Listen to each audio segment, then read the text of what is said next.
এরকম গরম গরম পকোড়া খেতে কার না ভাল লাগে। আর সাথে যদি এরকম একটা টক ঝাল মিষ্টি চাটনি থাকে তাহলে তো আর কোনো কথাই নেই। নমস্কার বন্ধুরা, আমার আরেকটি নতুন রেসিপিতে আপনাদের সবাইকে স্বাগত। আজকে ফুলকপি দিয়ে মুচমুচে একটা পকোড়ার রেসিপি আপনাদের সবার সাথে শেয়ার করছি। বিকালের নাস্তাতে আপনারা এটি তৈরি করতে পারেন। আমি একটি ফুলকপি নিয়ে এইভাবে লম্বা লম্বা কেটে নিয়েছি। খুব বেশি বড় রাখবেন না, এইভাবে মাঝারি সাইজের করে কেটে নেবেন।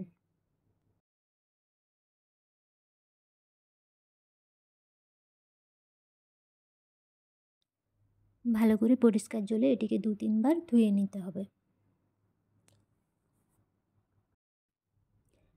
এরপর এটিকে গরম জলে 2 মিনিট মতো ফুটিয়ে নেব। ফুলকপি সবসময় গরম জলে ফুটিয়েই রান্না করা উচিত। এতে কপির মধ্যে যে জার্ম থাকে সেগুলি নষ্ট হয়ে যায়। অনেক সময় কীটনাশকের গন্ধও ফুলকপির মধ্যে পাওয়া যায়। গরম জলে এইভাবে ফুটিয়ে নিলে তার আমাদের শরীরের কোনো ক্ষতি করে না। আমি 2 মিনিট মতো ফুলকপিগুলো এভাবে সিদ্ধ করে নিয়েছি।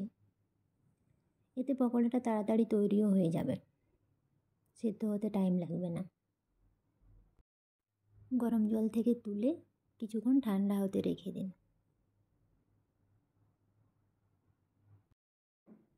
এবার পকোড়ার জন্য মিশ্রণটি তৈরি করে নিই।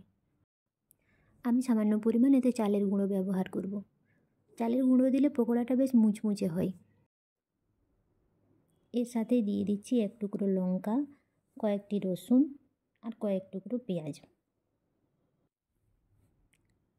অল্প পরিমাণ জল দিয়ে এটিকে ভালো করে পেস্ট বানিয়ে নিতে হবে। আপনারা চাইলে শুকনো চালের গুঁড়োও ব্যবহার করতে পারেন। কোনো জিনিসে চালের গুঁড়ো ব্যবহার করলে এর মুচমুচে ভাবটা অনেক সময় ধরে থাকে।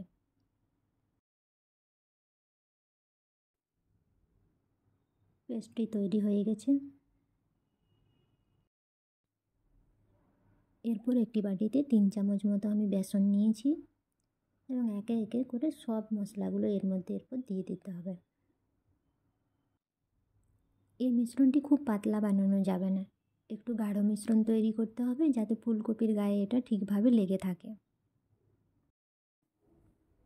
সব কিছু দিয়ে ভালোভাবে এটিকে মেখে নিতে হবে। পেস্ট করে রাখা চালের গুঁড়োটি আমি এর মধ্যে দিয়ে দিচ্ছি। এরপর এর মধ্যে দিয়ে দেবো 1 চামচ হলুদ গুঁড়ো, 1 চামচ মিক্স মশলা আর পরিমাণ মতো নুন। এবার এগুলো দিয়ে জল দিয়ে ভালোভাবে মেখে নিন। মিশ্রণটি খুব বেশি পাতলা করবেন না, এইভাবে তৈরি করে নিন।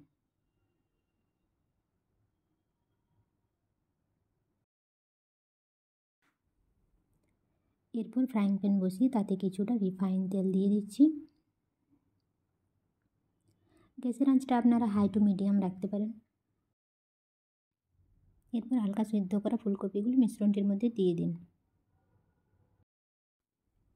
ভালো করে মাখিয়ে নিন।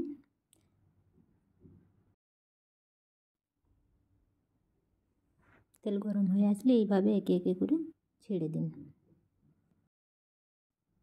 এতক্ষণে ফুলকপিগুলো বেশ ঠান্ডা হয়ে গেছিলো, তাই একটু ফুলকপিও ভাঙেনি। পকোড়াগুলো দেখুন কত সুন্দর লম্বা লম্বা হচ্ছে।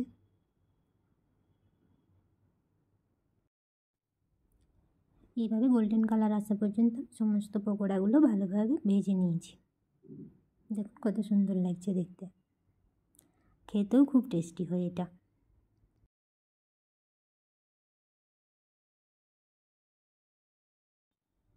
বিকেলের নাস্তাতে বা হঠাৎ করে বাড়িতে কেউ এলে আপনারা চায়ের সাথেও এটা বানিয়ে দিতে পারেন। অনেক সময় বাচ্চারাও সবজি খেতে চায় না, তাদেরকেও এইভাবে বানিয়ে খাওয়াতে পারেন।